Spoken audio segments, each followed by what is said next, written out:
Hello, divine beings. Hillary Riven Porter, astral shaman here. And I'm here to talk a little bit about the path to unconditional happiness. What? Yeah, there's a couple of things about that statement that make me feel a little, right? So, this is something that we decoded a little bit, actually, a lot yesterday in Esoteric Storytime. It's a gathering that I hold on the first and third Wednesday of every month. We're currently reading through The Untethered Soul. So, what's the We're not going to go too much into it. There was a lot. It was beautiful. The sharings that happened, I'm always so grateful for how people show up in these gatherings and are able to be vulnerable with themselves and also vulnerable in the space. But through that, we're able to see each other. Through that, we're actually able to reflect on one, that we're not alone, and two, I'm not crazy. And three, able to support each other. So I give mentorship and advice and hold space and make sure everything goes tickety boo, as well as beings able to comment and reflect to each other and support each other. And it's an absolutely beautiful space. So yesterday was the Path of Unconditional Happiness, right? If you've never read The Untethered Soul by Michael Singer, I highly recommend it. So what was the tweaky part about this? It was the part about happiness. And I kept reframing it and bringing it back to less about happiness and more about that centered space. And one of the beautiful beings that attended was also talking about, they'd use the word content, right? When we show up in contentment. So this chapter was all about how do we let situations sway our happiness? Our happiness is conditional on what is happening outside us, right? When really happiness does come from within, contentment does come from within. And what I recognize too is that towards the happiness, the unconditional happiness, is it can bring to mind that, but I always have to be on. Everything has to be love and light. Everything has to be joyous. And coming from a person who that was the thing, I always showed up in this sparkly way. And I still show up in this sparkly way, but I also can show up and be like, yeah, today sucks. I'm not happy today. It's not that I'm not happy. I'm feeling other emotions. Yeah, I'm not happy. I'm feeling other emotions today. And not having that front on, that having to show up in a certain way, while also being able to be content. When we are requiring our outside to create our happiness, you might never really be happy when you think about it. Because what if you have an expectation about how a certain person is going to act or a certain situation is going to be? You show up to an event and you're expecting it to be a certain way, and then it's not that specific way. And then the rest of your night, you're just like, this sucks. It's not what I expected. When there could have been something else absolutely beautiful about it. But again, it was going in with that requirement that this outside thing was going to make you happy. One of the examples he gives in the chapter is of God talking to a human being like, how's Earth? And the human's like, well, this sucks. The animals suck. They make all these noises. The ant came and bit me. This was most horrible, blah, blah, blah, yada. And it was just all the negative. And then he asks another person, and the other person says, you know what? It's a beautiful place. Yeah, I got bit by the ant. And also, can you imagine that courage it took for that ant to come up and like confront a giant like me, right? So that's one thing, just this happiness piece, this contentment piece. The other side of that, that is kind of, and this was beautiful. We talked through this, is that not everything is love and light, straight up. This is one of my like irks about the spiritual dynamic, the spiritual realm. It's becoming less and more people are recognizing it, but not everything is love and light. And so when you're looking at contentment and being in a contented space within self, it's not that you don't recognize the truth of a situation. It's not that you're going and spiritually or light washing everything and being in this, I'm gonna say it, delusional state that there is no shadow, that there is no dark. It's not that you're ignoring the truth. What it is what direction are you letting the truth take you? How is the truth of the situation directing the rest of your day or your life? So, an example, we're going to keep some simple examples here. You're driving, somebody cuts you off.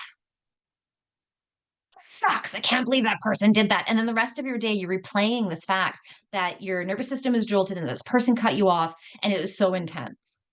Okay, so let's unwrap that. The truth of the matter is somebody cut you off. Somebody cut you off. Nothing happened. There was no accident. You were able to get where you need to go. The fact that you're upset, you're angry, you're letting it influence the rest of your day, you've let that situation impact your contentment. You've let that situation impact your ability to stay in a centered state. Now, being in a centered state doesn't mean you don't have any emotions. It doesn't mean you don't enjoy things. It doesn't mean that you're not like, oh, that actually really hurts. Kind of sucks. But how does it sway you? How far does it sway you? How are you able to come back to that centered state? Let's say your flight is canceled.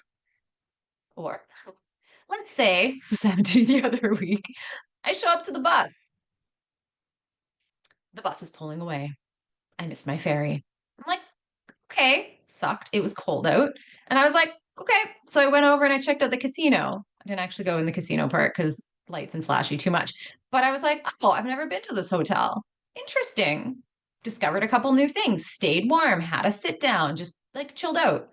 Caught the next bus. As I'm on the next bus, I'm like, I'm still looking forward to getting the next ferry at 6. There is no ferry, which I didn't know. So now I'm hanging out at the ferry terminal, right? At any point in time, these could have made me angry, upset, crying, any of those things, as opposed to, oh, this is just what it is, because they can't change it. And it doesn't mean you have to accept abuse. It doesn't mean you have to accept anything that isn't, like, let's say your rent is getting increased and they haven't actually signed the proper documentation. It doesn't mean you go, well, my rent's increased. There's nothing I can do about it. You can still go, oh, yeah, my rent's increased. And look, they didn't sign the document. So technically they can't. So I'm going to then go through the process. But do you do it angry? Do you do it upset? Do you go like, oh my God, they're raising my rent again? Or do you go, oh, okay, this is what's happening. And this is how I move forward with it. This is the direction I'm taking with this truth. Does that make sense? Yes, there's some things that can become very extreme, right? You could get in an accident. You could get very damaged and very hurt. There are some very extreme things happening in the world. And it doesn't mean that you don't recognize these things as they're happening to you, to others. It's not that you don't recognize these things. What direction do you let it take you? So you recognize the truth, and to what extreme, or are you able to bring it back to a centered state? Yeah, I know. And this is the time, like, I know as I'm saying this, I can feel it inside of me too, going, yeah, but it's like, oh, yeah, but why does it feel uncomfortable? So I encourage you, if I'm saying these words and they're triggering things in you, they're bringing things up, patterns, emotions, thoughts. Notice that.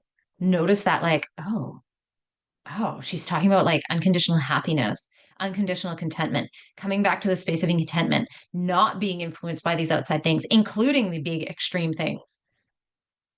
I'm noticing how, when I find truth, when I see truth, when I experience the truth, meaning the thing as it is, how do I come back to that centered state? It's bringing up an emotion in me. It's making me feel a little like, oh, I don't know if I like that. How does that even make sense? How does that even happen? Allow that noticing. Even as I'm talking about this stuff, like I said, I'm noticing, I'm like, oh, right? Reflect on that sensation. Notice the spaces where that comes up. Notice the spaces where it's actually you're in an experience and you're just like, oh, so I see the truth of how this interaction is going with this human. It's uncomfortable. I don't like it. I can either get mad, I can get upset. Oh, how they're reacting to me is throwing me off kilter. I'm getting pulled into their drama vortex. Oh, Can I bring it back to center? And be like, and still have compassion for where they're coming from and hold the space for that. And also put up my boundary, but from a place of center, not from a place of extreme emotion. Again, it doesn't mean you don't feel emotion. You're not flatlined.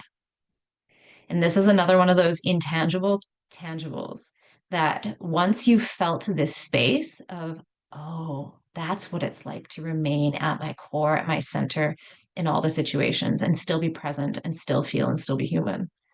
It's one of those things that once you've reached that space or touched into that space, you're like, oh, that's what that is. It's one of those things that's hard to explain until you've experienced it. And then even once you've experienced it, it's hard to explain to another person because it's a feeling. It's a sensation within you of awe, curiosity, presence, being. Yeah. Okay. Oh, I love these book clubs. There's actually only 4 sessions left. The next one is February 19th, so 2 weeks from now. And we're going to be talking about the spiritual path of non-resistance, which I'm very excited about. I'm very excited about all the chapters. I'm very excited about this one though, because it's something that's a lesson that I am still learning. And I call it turtling, which is automatically resistance, is shutting down, is like putting up, like pulling in the legs, pulling in the head, getting tucked in, which is actually disconnecting and is resisting the feeling, resisting the interaction, resisting the growth, resisting the vulnerability, resisting. It's resistance. And there's a way to not turtle and still feel safe. Yeah. So already my body's like, oh, it's gonna be a good one. So I'm very excited for that one. If you want to join us, please, you can either reach out directly to me on whatever channel you're seeing this video on. I'll also make sure to put the link to registering directly yourself, self-serve, online if you'd like to do that. We would absolutely love to have you. There's no need to have the book. I read the chapter out loud and then we decode it. It ends up being about a 2-hour process. But if you've already registered, if you've already registered, then you get the recording afterwards if you're unable to join us for the live portion of everything. Okay. Okay. So much love and stardust.